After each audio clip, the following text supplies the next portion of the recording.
Alrighty. Hey, Jed Wonderly with the Utah Sports Report. I have got Mike Lageschulte, broadcaster up at the U, man of many hats up at the U.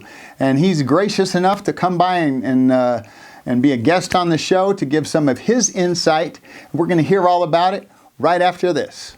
Receivers stacked to the left, and now Bernard motions back in. Rising, wheel route, end zone, throw, fingertip catch, touchdown! Micah Bernard playing both ways. Buckeyes with 40 or more in a year. He could just work on that accuracy a little bit. Didn't run enough, does he? Look at Covey weaving his way. Look out, Britton Covey accelerates. Can they run him down? No, they can't. Britton Covey, yet another house call as a returner. They're going to run a play. Rising with some confusion, just keeps it. And there, he's still got it. Rising breaks free and goes all the way to the end zone. Wow!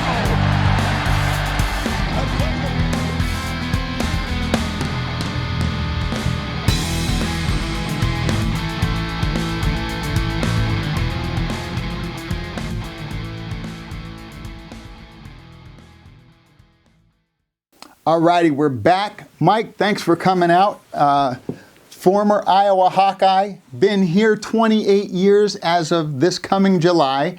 So they're in the rearview mirror. It's all about go Utes right now for him. So you're listening to a true Ute.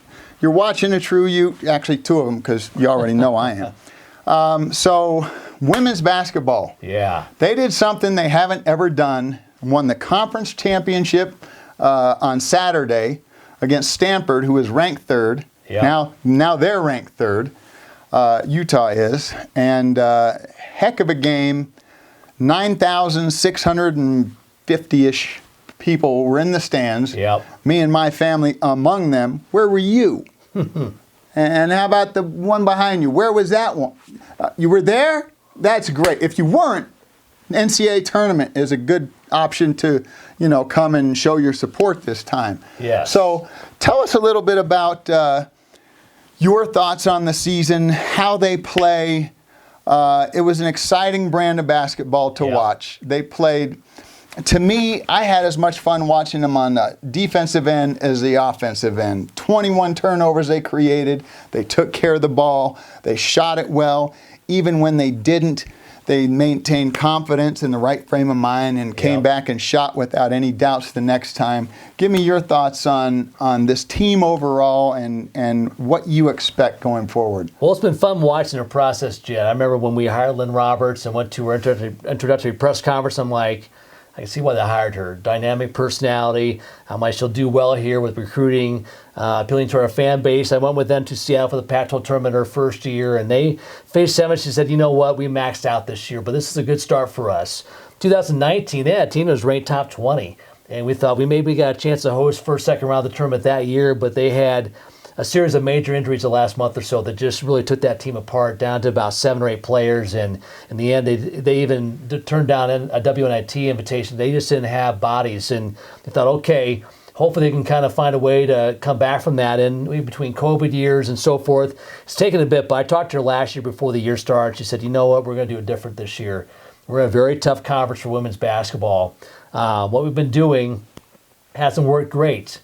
We're going to become a 3-point shooting team. We got a bunch of shooters. I know we're confident we can shoot the ball and we can handle the ball. We'll play good team defense. We're going to try this. And went out last year, shot a bunch of threes, made a bunch of threes, made the second round. And you're like, okay, maybe this blueprint can work in this conference. So you bring a lot of the key players back from that team. Then you go out and get Alyssa Peely, who is a transcendent player, in my opinion, Jed. Was at USC. Had a coaching change, didn't work out the first year that Alyssa was there with the new head coach, and she decided, you know what, it's time to try somewhere else. Came in here, dedicated herself in a different way to her offseason program and everything, and she's made a huge difference. So you take the team of a year ago that was really a 3-point shooting team, add someone who can give you a little bit of a post game, defensively, offensively, can shoot the three as well, handles the ball like a guard. I've seen very few players in men's and women's college basketball that are bigs handle the ball the way she does. Yeah, she's like a point center. She really is. You talk about point forwards, you Right. know, she's a point center. To me, she's been a difference maker in this team, but it's not just her. There's a great cast around her. It's a group that's confident now. They're very comfortable playing the way they play. It's really year 2 of this system for Lynn Roberts and her crew. Lynn's about the offense. Gavin Pearson, the associate head coach, is about the defense, and they've made a great combination. And you look at last Saturday, Stanford comes in, a chance to win and share the Pac-12 title. Sometimes, Jed, you got to get there a few times before you finally get over the top. And I'm like, okay, you know what? This is a great day, great crowd. If we don't win, not ideal, but you know what? This is a building moment for this program. Right. Then you win the game and have almost 10,000 there. You win and share the conference championship, and just the whole thing with the crowd, the atmosphere, the way the team played, and the biggest game they've ever been in with everything on the line, it was a transcendent moment for the women's basketball program in Utah. I think we're going to look back at that last Saturday game and say, you know what? That's when it happened. Right. Yep. You know, the thing that I've noticed throughout the season, I always look at the box scores. Yep. And often, you know, Alyssa Peely is oftentimes the lead scorer. But oftentimes she's not.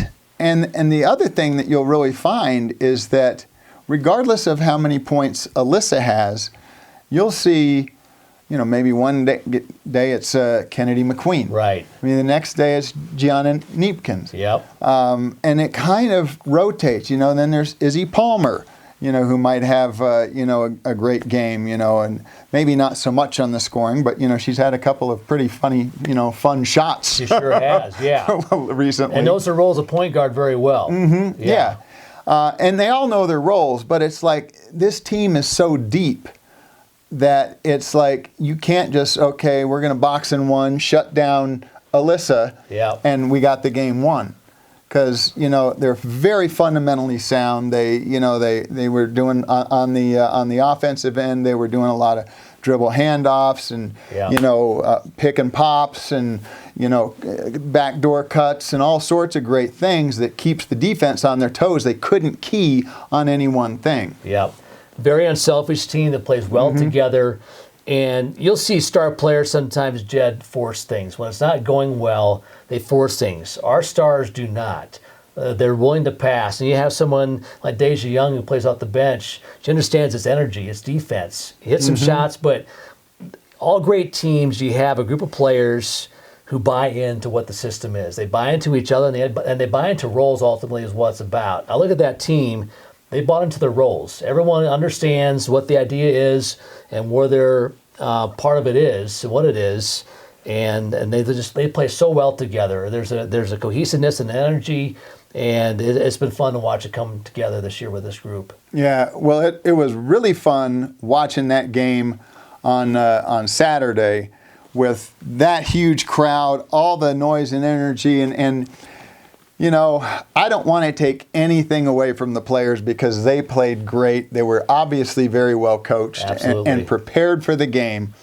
But I got to kind of tip my hat to the crowd because I know that we gave them a lot of energy that wouldn't have been there if, you know, we weren't there screaming and yelling and cheering them on. And you know, one of the first things that Lynn said post-game was, you know, thank you to the crowd. This was an amazing experience for all of us, and so we've been trying to get women's basketball attendance up for years. Elaine Elliott was here, won conference championship after conference championship, and they had some decent crowds at times. Some years that were very good, but never had that consistent fan base that came out like we've seen building this year. This is a great basketball community, Jed. I mean, you talk about college success, men's and women's at the U. Team down south, got to give it to them. Utah Jazz. This is a great basketball community. I think they appreciate something good when they see it. And the way Lynn's team plays with the three-point shooting, the pace of play is tremendous. It's a fun watch. Ball's up in the air all the time. They play well together. They play great defense. There's an energy there. I think the Utah fan base and this community understands what they're seeing and they like it. And the crowd's been building. I mean, we've had some great crowds for UCLA, Arizona, a few other ones along the way. But Saturday was something different. I mean, you go into the arena that day, it felt big, didn't it? I mean, just the major. anticipation. It was major college basketball. It really was. Great atmosphere. And I think when we have the tournament games here in a few weeks, we'll have more of the same. We got to get the fans to come out. If you were there Saturday, come again, as Jed said. Bring your friends. If you haven't come to a game this year yet, please come. It is a fun watch, and it's a chance to send a Utah team on to the second weekend, and we're hoping for more than just Sweet 16 this year. This is a team that can maybe be Elite 8, maybe Final Four, but to have the first two games We've been to at the home, Elite 8 before, but we need to break that barrier there again. And this team has the pieces to maybe make it happen. Yeah. Right on. Well, I appreciate Mike. We're going to be back for a quick second episode talking about Utah gymnastics. And that's another awesome sport that if you haven't been out to watch them, you have got to come and see them. They are amazing. Last week's meet was I've been going to meets for years and years, and I was, when in my college career, I went to a lot of meets, was friends with a lot of the gymnasts, and they were fun then. But this last meet was amazing. So don't miss out. If you got FOMO, you need to be up at the Huntsman and watching the gymnasts, and we're going to talk all about it in just a minute. Well, in part two, go find it on YouTube if it's not coming up in your feed, right? There you go.